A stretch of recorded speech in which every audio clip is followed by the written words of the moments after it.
forward, blokes on the roof throwing grenades at us, mate, suicide bombers running out the door. It's fucking carnage. I'm getting booted in the side. They're trying to get me like a leg lock. You could simply fall out of the sky by losing control of the aircraft. Just completely ripped off from the knees down. Almost feel like they're still there. That's where you left them. That's where they are. You're going to go in this room. This person's going to be quite irate. You've got to try and calm them down. Trying to see the rest of the section, and I couldn't. They'd all been kind of blasted out of the area. 3 lads in one hit. 4 of them on a vehicle, 3 dead. Door bangs open. 4 blokes in ballies. And I got to about the 3 o'clock position, and I saw my arm like lying in the sand.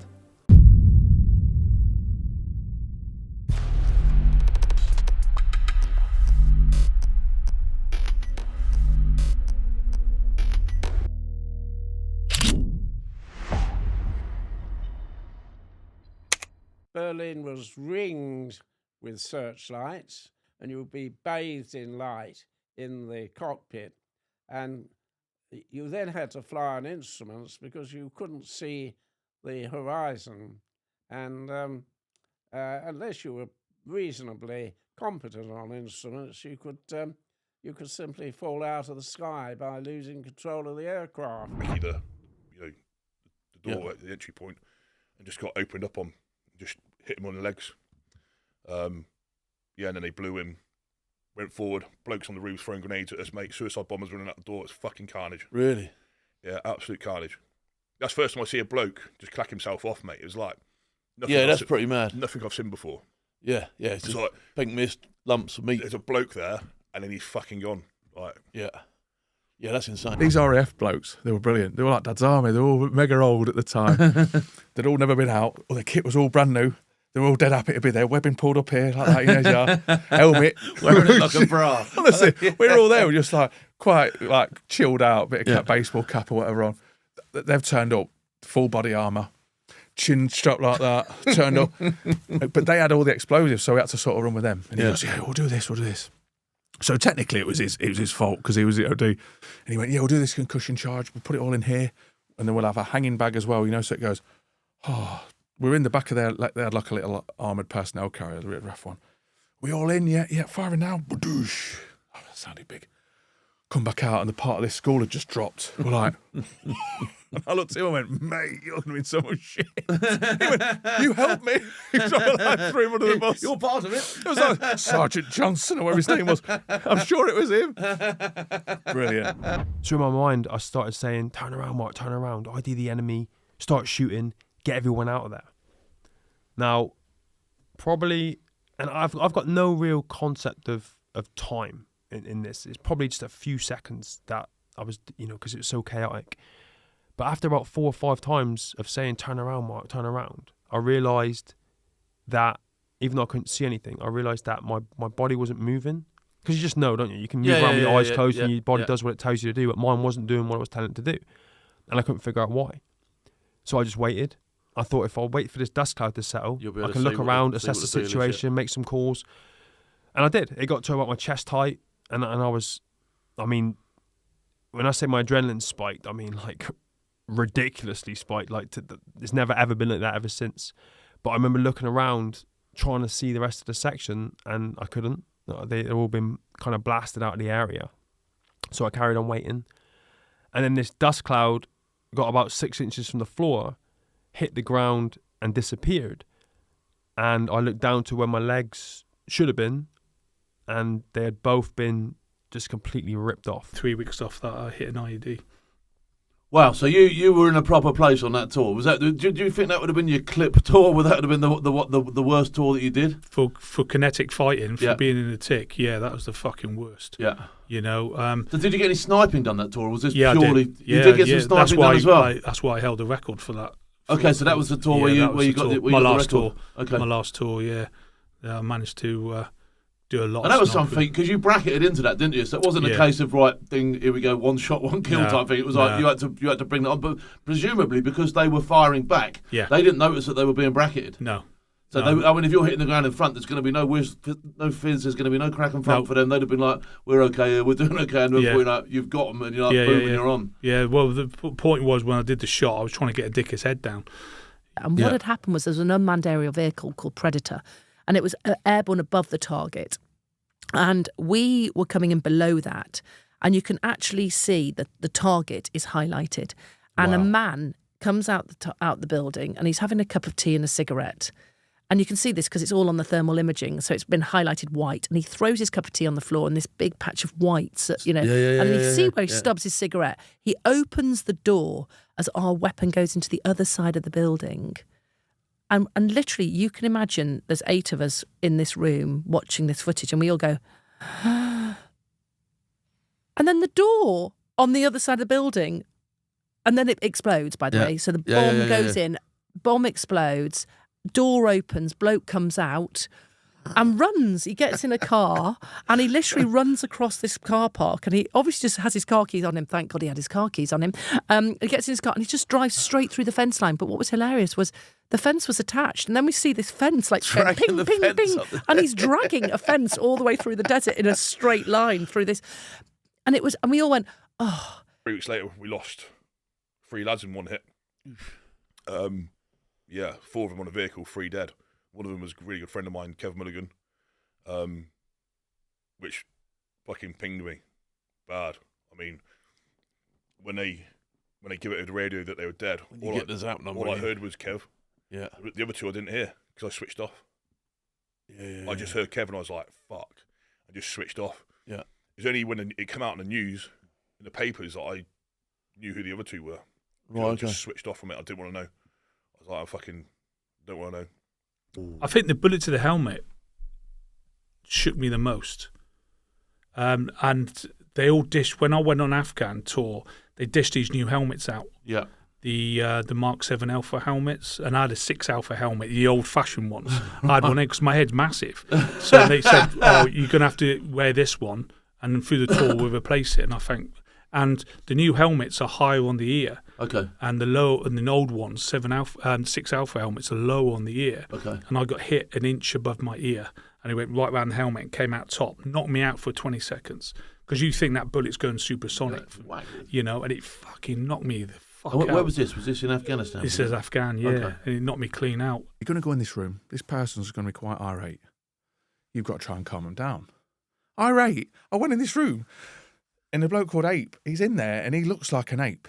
He looks like Leonard McLean. Right? He stood there. You walk in and go, all right. He goes, ah, and he grabs hold of you. Instantly you think, I'm going to give him one. Well, you must have been I was like, I did. I was like, I'm going to give him one. Because instantly I'm like, oof, and I think, no. I was like, mate, come on, calm down. What's the matter? Come on, calm down. I've not done nothing to you.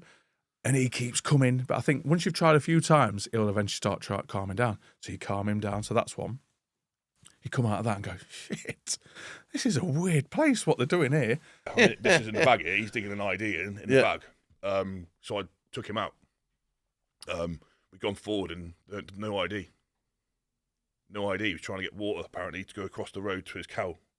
But I immediately started thinking about the rest of the section. So I stopped looking, looked over my right shoulder to see if I could see anybody. And the section commander, Corporal Sean Helsby, was there. Now, me and Sean went through Livingston in 2001 together. I'd known him for a couple of years. His face was clearly in shock. His eyes were like out on stalks. And so I'm like, what was that I just looked at where my legs were? Why does he look like that? Trying to piece it all together. So I went to look back to my legs to try and really process and figure out what had happened. And I got to about the 3 o'clock position and I saw my arm like lying in the sand. Now, it was still attached to my body, but from my bicep down to my wrist, the entire forearm and bicep had been ripped open. All the bone had completely shattered. And my hand was still in relatively good order. I almost feel like they're still there. That's where you left them. That's where they are. That's who killed them. I want to go fuck them more. Yeah. But at the same time, you're feeling confused because you're having to deal with wanting to go back, but I've got this fucking hole inside of me, and I don't know what the fuck it is. But I know it needs to be addressed because it's not making me fucking, I'm staying awake at night, I'm fucking drinking. Are you still married at this stage? Yeah. And was that having an impact on your kids or anything like that? I didn't have kids at this point. I was just married. But my wife noticed and her dad noticed that there's something seriously fucking wrong with me. Like, conversations weren't conversations because I'd like filter out halfway through the conversation, just find myself staring at a fucking door or a wall. Not thinking about it. Dude, looking at the TV, TV's not on. It's actually a fucking thing because you're thinking about something, but you're just staring into like dead space. And the next moment we had flashes and bangs all around us. Wow. Which was rather terrifying because we were very naive. I mean, this was our first trip. And I put the aircraft into a dive. We were at 25,000 feet. And I shot down to 10,000 feet, going much faster than a mosquito was designed to do. It could have brought our tour to an abrupt end then and there. But I eventually levelled it out. No, they didn't like us very much. But then we didn't like them very much either. How do you think you're getting on then, Dilksy? Sort of first name turns, Steve. He was our squadron leader as well. I was like, thing is, Steve, again, he's lowered my expectations. I'm sat there, door bangs open, boom. 4 blokes in ballies. I've tried to get up. One's dived on me in the chair, so I bit him. Because you got to try and escape, ain't you? So I bit him. He's going, he's fucking biting me. Especially with these. He nearly lost an arm. Right? Oh, down to the skin. I think he had to get down to the bone. He got him deed, I think. So I bit him. And it was Chalk, so a lad at the time. He's going, he's fucking biting me. And then someone else has got their hand in my face. I'm getting booted in the side. They're trying to get me like a leg lock. And then when they've got me, they've got kneeling on my head. And I can feel one of them just punching the side of my head. So I was like, I deserve that. So as I've calmed down, I thought, I'll let them calm down. As they've stood me up, I've just swung and caught one of them on the side of the head because they've got a blindfold on me by now. Yeah. Swung and caught another one, get him down. So they've got me back down again. I've got another bit. I can feel my nose is bleeding a bit. I'm caught now. The plastic cuff me. Every door out of that office I've hit with my head when they've carried me out. Yeah, I bet they did. Top secret now, tonight's mission is going to be, or today's mission is going to be a bombing mission. And I was like, and he said, your eyes literally went like massive. And he said it was like the and he said, I'll never forget it, Mandy. It was really funny because I just went. And anyway, we were then had all the mission planning. It was really full on. And we went off on this mission and going over, you know, when you go over that border for the very first time, you do something called fence checks where you sort of, you know, you're going into lights off mode, but your arming switches are all on in case someone shoots at you so that you can put your flares or your countermeasures out really quickly. So you're going through all of these. Are you not worried you'd knock one? Knock one? One of your just by knock accident, a switch. sort of like dink. No, because there's what's called the live master arming switch. So that goes on, and then there's another 2 switches. That okay, so you can't just knock it back. Oh, elbow, damn! Sorry, that was a bit bit of turbulence. And someone's getting a bomb on their head. We started getting death threats from fundamentalists in England. Where were they coming from? Birmingham. Right, okay. Yeah, they wanted to cut my head off. And how were they getting to your? What was it? Email? Was it social media? Was it through the media? Yeah. Always through the media, and I've got the paper clippings still. Yeah. You know, always through the media saying we want to kidnap a Muslim soldier for the stuff that Craig Harrison done in snipering. And when I was on tour, when I was on Panda's Ridge, we heard through the Wiz reports and stuff like that comes through that they brought an out-of-season fighter to hunt me down. Oh my God, he went, Mandy, right. And I broke the aircraft over to about 120 degrees and I pulled really hard towards the ground. Yeah. At the exact moment, and this is a manoeuvre you practice all the time, I chill my engines, the flares get put out. Because it's the heat it's coming up, isn't it? It's a heat-seeking missile, so it's locked onto the heat. Now, there's a really low chance this will work. There's a low PK, low probability of kill. But if it does work, it's getting to you undetected. So it's not a normal way for them to fire a missile at all.